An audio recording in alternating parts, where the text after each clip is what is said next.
नमस्कार मित्रांनो, क्राईम मराठी या यूट्यूब चॅनलमध्ये आपलं सर्वांचं स्वागत आहे.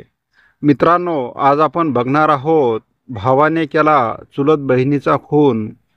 ही घटना संभाजीनगर परिसरात घडली असून संभाजीनगर या औद्योगिक वसाहत असलेल्या शहरामध्ये नम्रता ही आपल्या कुटुंबासह राहत होती. नम्रता ही 12वीच्या वर्गात शिक्षण घेत होती. नम्रता ही शिक्षण घेत असतानाच तारुण्याच्या उंबरठ्यावर तिने नुकतेच पदार्पण केले होते. तारुण्यामध्ये पदार्पण केलेल्या नम्रताला एक परजातीतील मुलगा तिला आवडू लागला व ती त्याच्या प्रेमात पडली. त्यामुळे तारुण्याच्या उंबरठ्यावर तिच्यासाठी हे सर्व काही सुखमय आणि आनंद देणारे होते. मात्र समाजामध्ये आजही आंतरजातीय आंतरधर्मीय विवाहाला विरोध आहे, हे उघड सत्य आहे. नम्रता ही आपल्या प्रियकरासोबत तासनतास फोनवर गप्पा मारत असायची व ती आपल्याच विचारात वावरत होती. नम्रताच्या वागण्यातील बदल आता तिच्या कुटुंबियांच्याही लक्षात यायला लागला होता. त्यामुळे ते तिच्याकडे बारकाईने चौकशी करत होते. तिच्या बोलण्या चालण्यातून एक गोष्ट घरच्यांच्या लक्षात आली की आपली मुलगी ही परजातीच्या एका मुलाच्या प्रेमात पडली आहे. हे लक्षात येताच तिच्या कुटुंबातील आई वडील सावध झाले. त्यांनी आपली मुलगी नम्रता हिला समजावण्याचा खूप प्रयत्न केला, परंतु नम्रता ही काही ऐकण्याच्या मनस्थितीत राहिली नव्हती. कुटुंब अपेक्षा व त्यांच्या विरोधापेक्षा तिला प्रियकराचा सहवास अधिकच आनंददायी वाटत होता. कॉलेजसाठी घरातून बाहेर पडलेली नम्रता ही आपल्या प्रियकरासोबत वेळ घालवत होती. शहागड येथे राहणारा तो तरुण तिला आता साथ देऊ लागला होता. तो तिच्या प्रत्येक सुखदुःखावर फुंकर घालत होता. साहजिकच तिला तिच्या कुटुंबापेक्षा तिला प्रियकर हवाहवासा वाटत होता. तर रात्रीचा विरह तिच्यासाठी जीवघेणा ठरत होता. त्यामुळे ती रात्रीच्या वेळी फोनच्या माध्यमातून चॅटिंग आणि बोलणे यातून ती तिचा विरह दूर करीत होती. नम्रता ही आपल्या प्रियकरासोबत मजेत राहण्याची स्वप्ने बघत होती. तर तिच्या अशा वागण्यामध्ये नम्रताच्या घरामध्ये वाद निर्माण होत होता. तिचे कुटुंब तिला परजातीच्या मुलासोबत असलेले प्रेमसंबंध तोडून टाकण्यासाठी तिच्यावर दबाव टाकत होते. तिच्या कुटुंबाचा विरोध हा अधिकच वाढला होता. ही गोष्ट नम्रताच्या मनाला लागली होती. त्यामुळे यातून सुटका करून घेण्याचा निर्णय तिने घेतला. यासाठी तिने आपल्या प्रियकरासोबत पळून जाण्याचा निर्णय घेतला. तिच्या प्रियकरानेही तिला साथ दिली आणि ते दोघेही तयारीनिशी घरातून पळून गेले. हम दोनों दो प्रेमी असे म्हणत नम्रता 7 जन्म सोबत राहण्याच्या आणाभाका घेत 2 दिवस प्रियकरासोबत पळून गेली होती. मात्र नम्रताच्या कुटुंबियांनी तिला समजावून तिला आपल्या घरी आणले व तिच्या आईवडिलांनी तिला खूप समजावून सांगितले, परंतु नम्रताच्या डोक्यातून प्रेमाचे खूळ हे काही जात नव्हते. त्यामुळे नम्रताचे आईवडील हे खूपच वैतागले होते. आपल्या मुलीच्या अशा या वर्तनामुळे समाजामध्ये खूप बदनामी झाली आणि आपल्या प्रतिष्ठेला धक्का बसेल असेही त्यांना वाटत होते. परंतु नम्रता ही आपल्या प्रियकरासोबतच राहण्याचा ती हट्ट करत होती.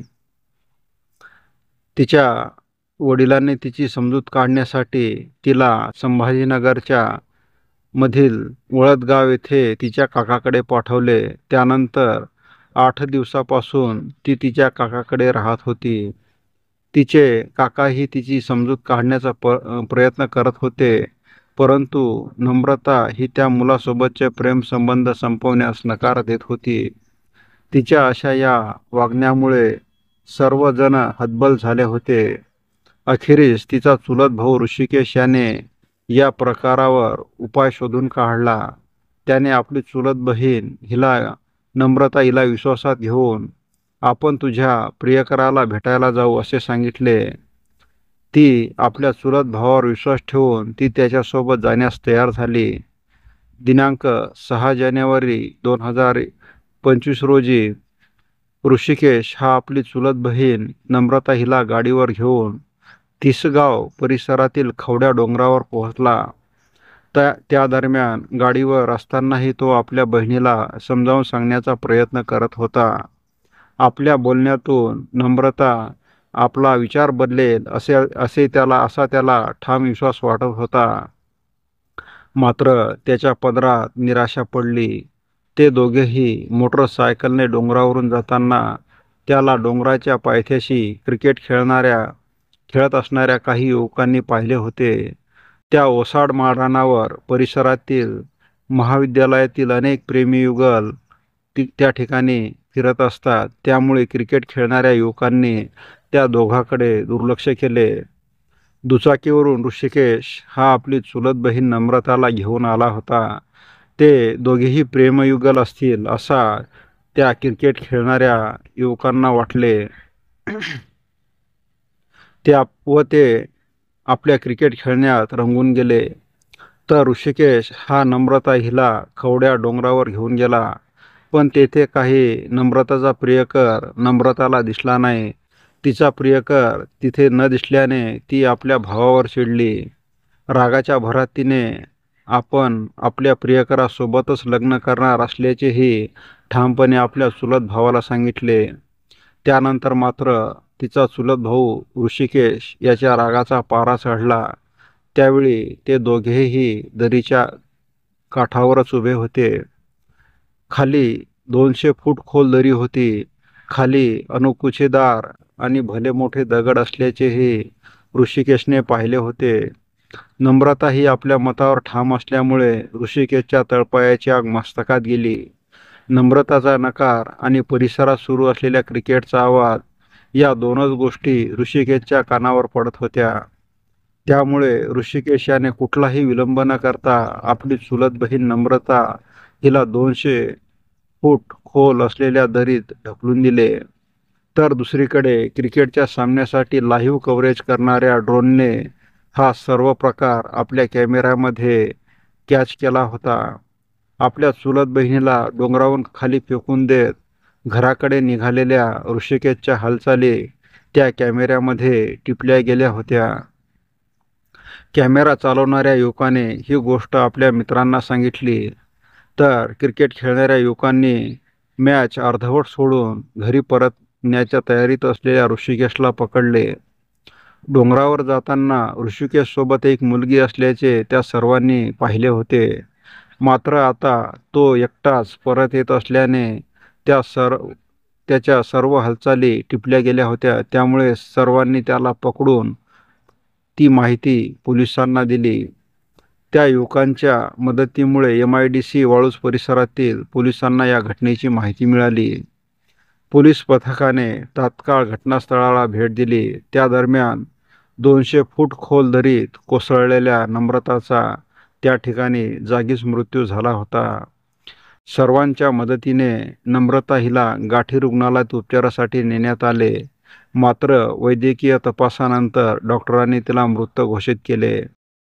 परजातीच्या मुलासोबत प्रेमसंबंधातून पळून गेल्यामुळे कुटुंबाची समाजात मोठी नाचक्की झाली. नम्रताच्या या वागण्यामुळे कुटुंब नामुष्की सहन करत होते. या सर्व अपमान आणि बदनामीतून सुटका करण्यासाठी अखेर चुलत भाऊ ऋषिकेशने बहिणीचा खून करण्याचा निर्णय घेतला. नम्रता गणेश शेरकर हिच्या खून केल्याप्रकरणी ऋषिकेश तानाजी शेरकर वय वर्ष 25 या तिच्या चुलत भावावर पोलिसांनी विविध कलमानुसार गुन्हा दाखल करून पोलिसांनी त्याला अटक केली आहे. तर पुढील तपास पोलीस प्रशासन करीत आहे. मित्रांनो, तुम्हाला हा भाग कसा वाटला याबाबत आपण कमेंट करावे. तसे दररोज नवनवीन व्हिडिओ पाहण्यासाठी क्राईम मराठी या यूट्यूब चॅनलला सबस्क्राईब करावे. पुन्हा भेटूया उद्या सायंकाळी 7 वाजता. धन्यवाद. जय महाराष्ट्र.